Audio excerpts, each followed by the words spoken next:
कहा ज़हरा अली को बाहर भेज, औरतों वाले बहाने न कर, औरतों वाले बहाने न कर। तीसरा जुमला कहना था बीवी की आवाज लहजा नीचा कर, क्या तू नहीं जानता मैं मोहम्मद की बेटी हूँ? उसने कहा हमें तेरी बेटी होने का कोई ख्याल नहीं, तू अली को बाहर भेज वरना हम दरवाजे को आग लगा देंगे।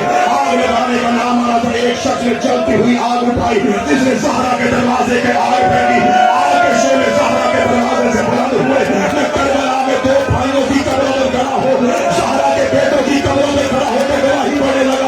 सैयदा के दोनों हाथ चलते हुए दरवाजे पे आए, या एक शख्स ने बाहर से टांग के साथ ठोकर मारी।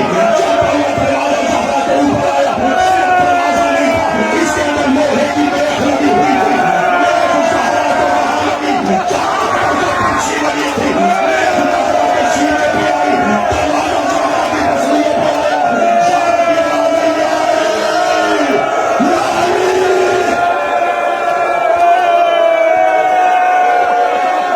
जो नहीं हो सका हाय कहना, जो नहीं हो सका हाय कहना।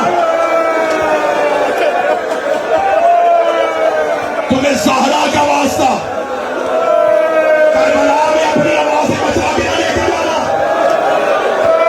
तुम्हारी चीख की आवाज़ हुसैन की तरफ जाए। या हुसैन, 1400 साल के बाद हम तेरी आंख में पुरसा लेने आए हैं।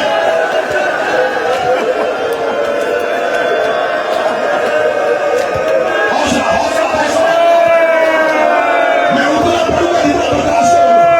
तुम्हारी बर्दाश्त के बाद मैं भी तो छोड़ूंगा। चलता हुआ दरवाजा सैयदा के ऊपर आया।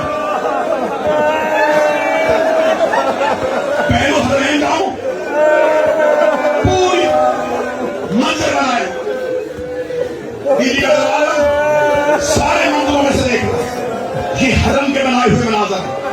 उनमें देखना एक मंजर ऐसा है कि दरवाजे पे एक मेख है। जाओ जाके उलमा के सरों पे कुरान रखो। मेख पसलियों में नहीं आई, पसलियां तोड़ी थी दरवाजे में।